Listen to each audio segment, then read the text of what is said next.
नमस्कार, the wire में आपका स्वागत है। मैं हूं आरफा खानम शेरवानी। एक कहावत है पुरानी कि ज़बान से निकली बात और कमान से निकला तीर दोनों वापस नहीं आते। लगता है ये तीर भाजपा की कमान से निकल चुका है। अभी तक आपको ये बताया जा रहा था कि 45 लाख रुपए देकर किसानों की ज़िंदगी वापस लाने की कोशिश कर रही है सरकार, या कहें तो ख़रीदने की कोशिश कर रही है कि मुआवजा हमने 45 लाख रुपए का दे दिया है, इसलिए अब सब कुछ ठीक हो चुका है, सारा समझौता हो चुका है, किसान सब अपने घरों को वापस लौट जाएंगे, प्रदर्शन खत्म हो जाएगा। लेकिन जिस तरह से ऑपोजिशन पार्टियों ने, जिस तरह से कांग्रेस पार्टी ने, समाजवादी पार्टी ने, यहाँ तक कि आम आदमी पार्टी ने भी जिस तरह से खूंटा गाड़ दिया लखीमपुर वाले मामले पर, ये कहना पड़ेगा कि जिस तरह से मैं लगातार कहती रही हूँ कि एक लोकतंत्र में जितना अहम है सत्ता पक्ष को देखना, सरकार को देखना, उससे कम अहम नहीं है कि विपक्ष का क्या किरदार होना चाहिए। आज कई महत्वपूर्ण घटनाक्रम पेश आए इसी बात के मद्देनज़र, लखीमपुर घटना के मद्देनज़र। जो लग रहा था, आपको दरबारी मीडिया बता रहा था कि सब कुछ खत्म हो चुका है, मेला बिखर चुका है, सब अपने अपने घर चले जाइए। मैं कहती हूँ सब वापस आइए। असली राजनीति अब शुरू हो रही है कि किस तरीके से जो किसान आंदोलन है, जो लगभग 10-11 महीने से चल रहा है, और साथ साथ किसान आंदोलन के जो उत्तर प्रदेश में अब जो चुनाव होने वाले हैं, इन दोनों का साफ टकराव आमने सामने अब नजर आ रहा है कि किस तरह से किसान आंदोलन, उत्तर प्रदेश में जो चुनाव होने जा रहा है उसमें भाजपा की जो स्थिति है, उसमें जो टकराव है वो साफ तौर पर अब नजर आ रहा है कि जो राजनीतिक, जिसको हम बार बार कहते रहे कि क्या कोई राजनीतिक या चुनावी नतीजा भुगतना पड़ सकता है भाजपा को, इस तरह से नज़रअंदाज करते हुए, इस निर्दयता, इस क्रूरता के साथ पिछले 10-11 महीने से जिस तरह से किसानों को न सिर्फ कि नज़रअंदाज करने की कोशिश हो रही है बल्कि तमाम तरह के हथकंडे अपनाए जा रहे हैं, उस पर मैं बात करूंगी। लेकिन पहले मैं आ जाती हूँ कि जो विपक्ष की भूमिका है और अभी जो लखीमपुर जो हत्याकांड है, जो लखीमपुर की घटना हुई है, उस पर अभी हम कहाँ खड़े हैं। तो सबसे महत्वपूर्ण बात यह है कि अभी फिलहाल भाजपा की जो सरकार है उत्तर प्रदेश में, उसने इजाज़त दे दी है कि विपक्षी नेता लखीमपुर खीरी जा सकते हैं। ये आप तस्वीरें देखिए, बिल्कुल नाटकीय घटनाक्रम के तौर पर राहुल गांधी पहले यहाँ से जाते हैं दिल्ली से।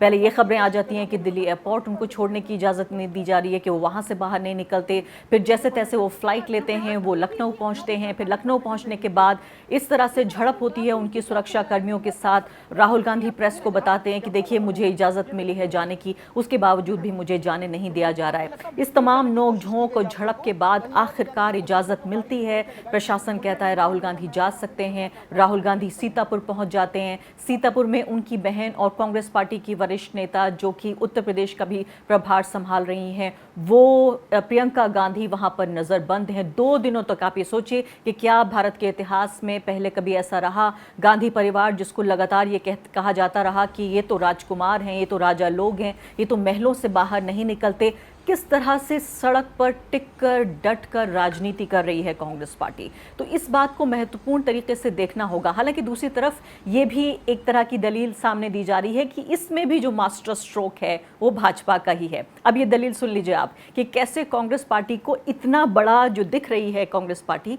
उसका जो कद और उसकी जो ताकत उत्तर प्रदेश में इतनी दिख रही है, क्यों प्रियंका गांधी और राहुल गांधी और कांग्रेस पार्टी के दूसरे नेताओं को, चाहे वो छत्तीसगढ़ के मुख्यमंत्री हों और चाहे वो पंजाब के मुख्यमंत्री हों, इनको इतनी अहमियत इसलिए दी जा रही है क्योंकि ये भी भाजपा चाहती है। आप ये सोचते हैं कि इस देश में ऐसा लगता है कि परिंदा पर नहीं मार सकता, हम पलक नहीं झपका सकते जब तक कि भाजपा ना चाहे। तो मास्टर स्ट्रोक इसमें ये बताया जा रहा था अभी तक कि चूंकि कांग्रेस पार्टी की जो ताकत है उत्तर प्रदेश में वो बहुत कम है, समाजवादी पार्टी एक सबसे बड़ी चैलेंजर के तौर पर उभर रही है, अखिलेश यादव अगले मुख्यमंत्री के तौर पर या एक तरह से चैलेंजर के तौर पर देखे जा रहे हैं। तो इसलिए कांग्रेस पार्टी को बड़ा करके दिखाने में भी जो मास्टर स्ट्रोक है वो भाजपा का है, कि भाजपा ये चाहती है ऐसा हो ताकि जो विपक्ष के जो वोट हैं जो उनको मिलेंगे सरकार के खिलाफ, उसमें बंटवारा हो जाए और कांग्रेस पार्टी को एक बड़े स्टेक होल्डर के तौर पर मतदाता देखे। यानी कि समाजवादी पार्टी के वोट में बंटवारे के तौर पर कांग्रेस पार्टी को खड़ा किया जा रहा है। हैरानी होती है कभी कभी कि ये समझते हैं कि जो करोड़ों लोग हैं, जो 20 करोड़ जनता है उत्तर प्रदेश की, क्या उसको बिल्कुल शतरंज के मोहरों की तरह क्या इधर उधर किया जा सकता है। लेकिन हमारे राजनीतिक टिप्पणीकार कुछ इसी तरह से बताते हैं कि परिंदा पर नहीं मारता है भारत में जब तक कि भाजपा ना चाहे।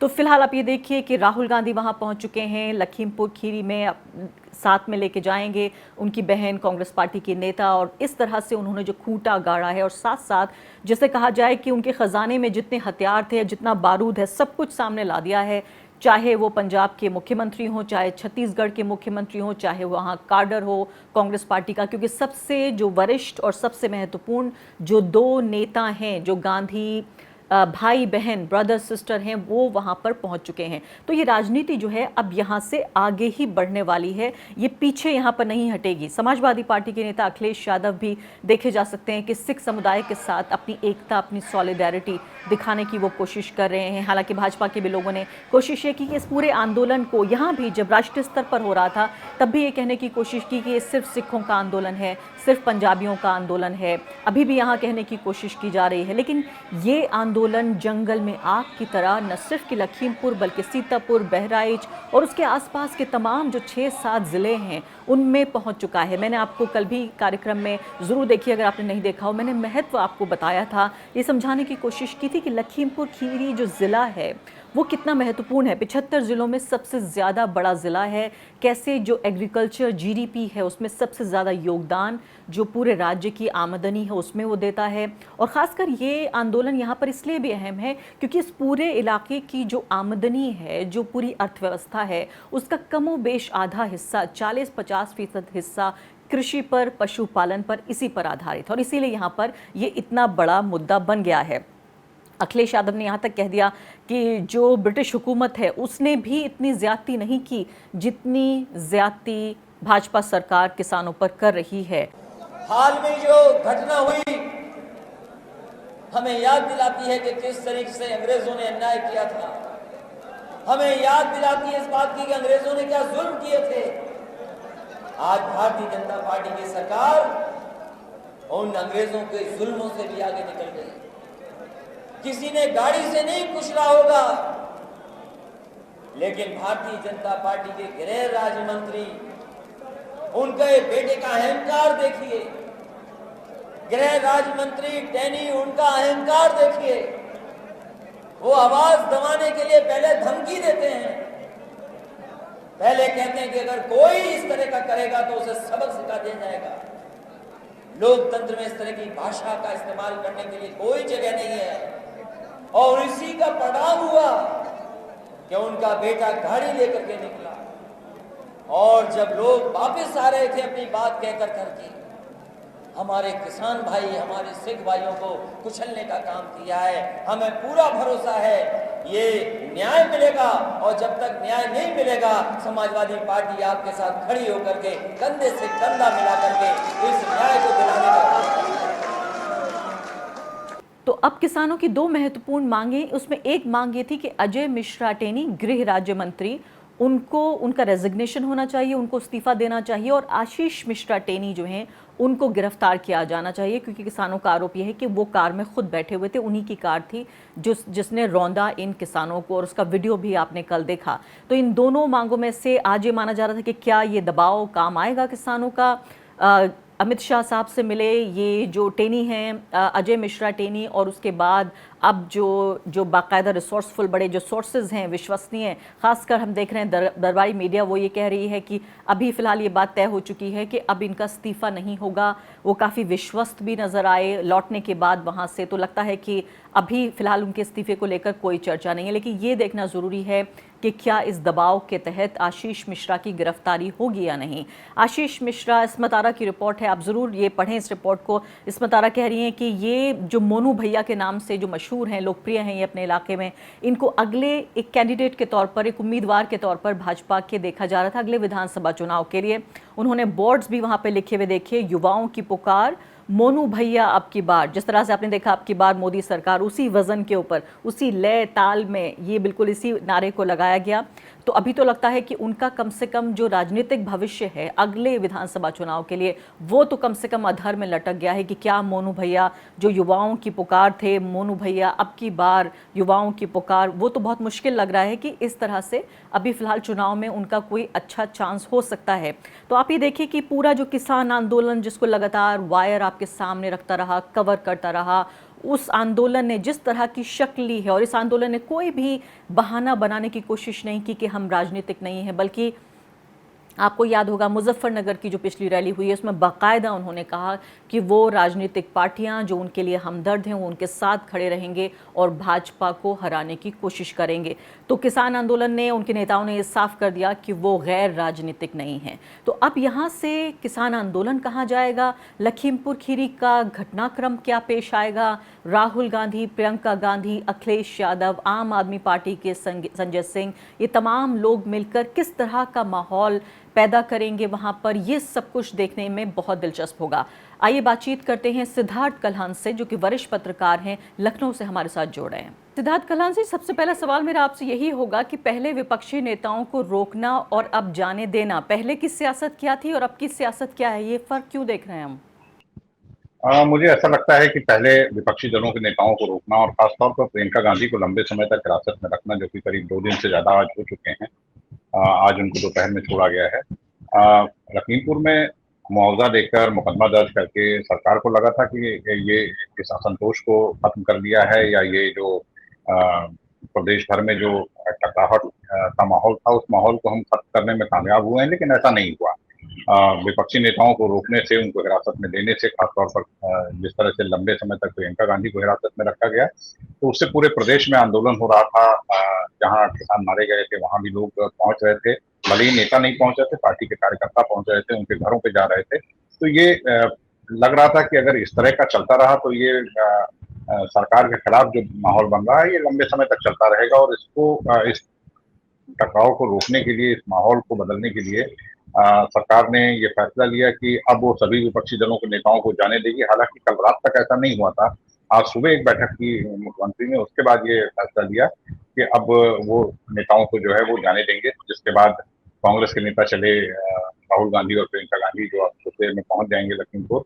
अखिलेश यादव भी पहुंच रहे हैं और आम आदमी पार्टी के संजय सिंह भी, और भी लोगों को अब मुझे लगता है किसी को कोई जाने में से रोक नहीं होगी, और एक एक करके सभी नेता जाएंगे। कई राज्यों के मुख्यमंत्री, पंजाब के, छत्तीसगढ़ के, ये भी वहाँ छत्तीसगढ़ के मुख्यमंत्री उनके साथ हैं, राहुल गांधी के साथ। पंजाब के मुख्यमंत्री भी पहुंचेंगे। ऐलान भी कर दिया उन्होंने आर्थिक सहायता का 50-50 लाख रुपए का।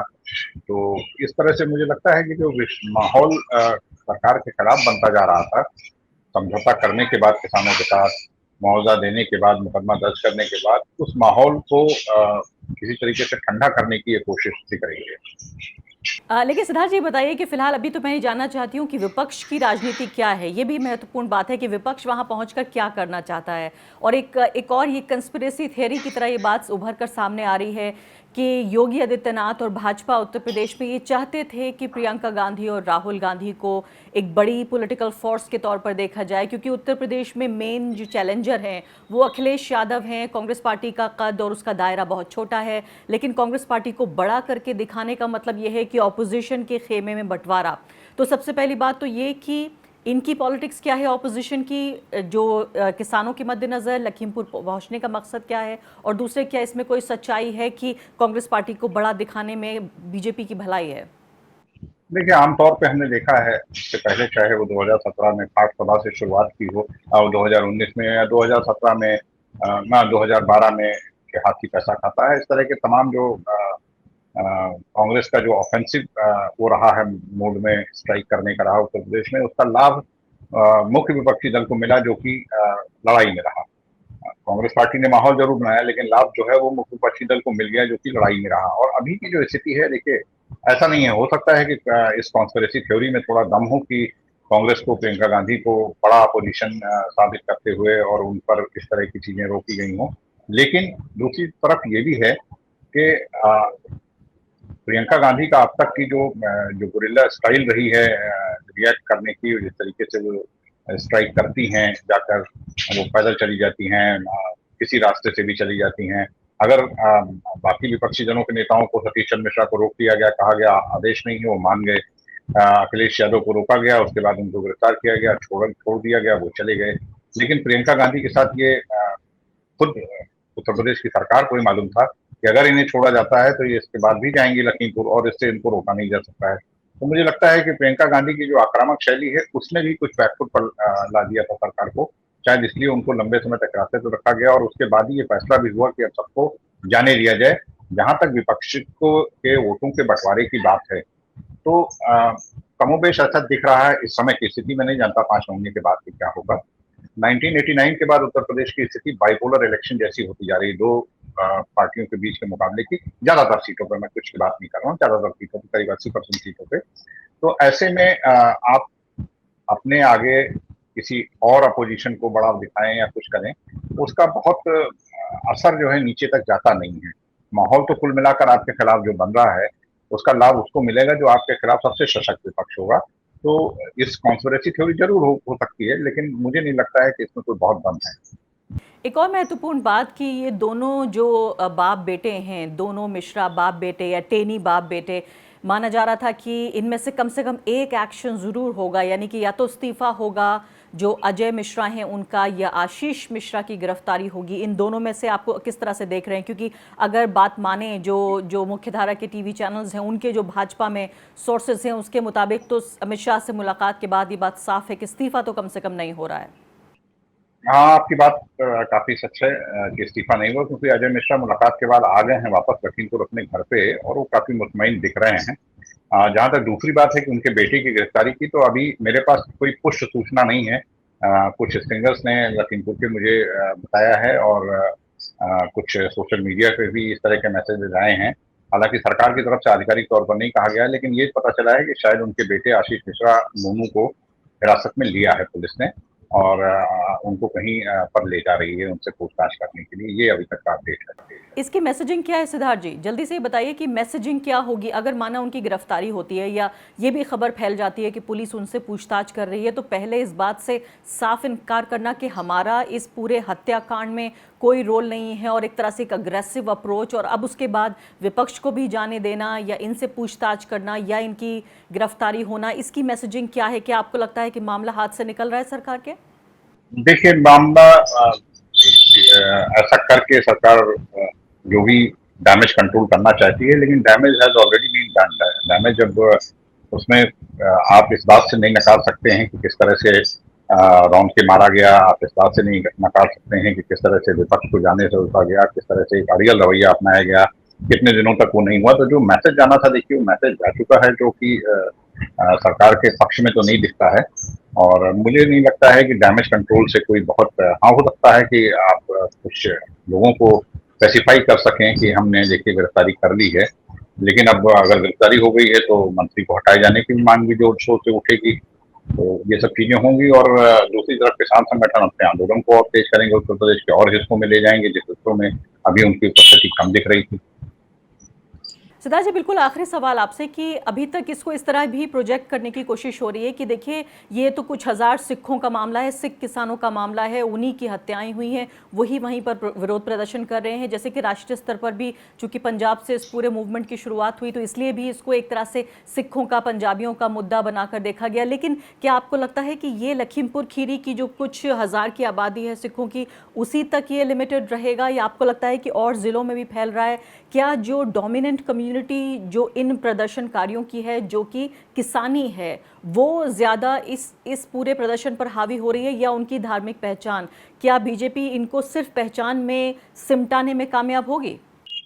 देखिए, बहुत शुरुआत से जिस समय से आंदोलन शुरू हुआ, पहले पंजाब का आंदोलन बताया गया, फिर उसमें हरियाणा शामिल होता है, पश्चिम उत्तर प्रदेश, राजस्थान और तमाम हिस्से उसमें शामिल होते जाते हैं। एक लेबलिंग की कोशिश तो की गई है, लेकिन इस पूरी घटना के बाद इसको केवल सिखों से जोड़ देना, क्योंकि ये केवल लखीमपुर तक नहीं है, बहराइच तक गया है, प्रदेश के बाकी हिस्सों में किसान उससे उतर कर सड़कों पे आए हैं। तो मुझे नहीं लगता है कि देखिए इसे आप कितनी कम्युनिटीज इसमें शामिल करते रहेंगे। आप गुजर को शामिल कर लेंगे, त्यागी को कर लेंगे, जाट को कर लेंगे, आप मूला मुसलमान को कर लेंगे, तो पंजाबी को करेंगे, सरदार को करेंगे। तो इस तरह से तो कोई पीजेंट्री तो किसी एक कास्ट की वो है नहीं।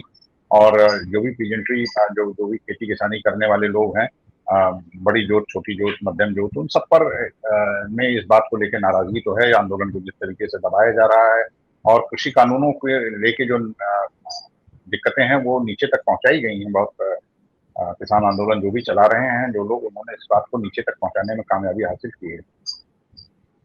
बहुत बहुत शुक्रिया आपका सिद्धार्थ कलंस जी। द वायर के और वीडियोस देखने के लिए सब्सक्राइब करें और बेल आइकन पर क्लिक करें। स्वतंत्र पत्रकारिता की आर्थिक मदद करने के लिए डिस्क्रिप्शन में दिए गए लिंक पर जाएं और अपनी राशि चुनें।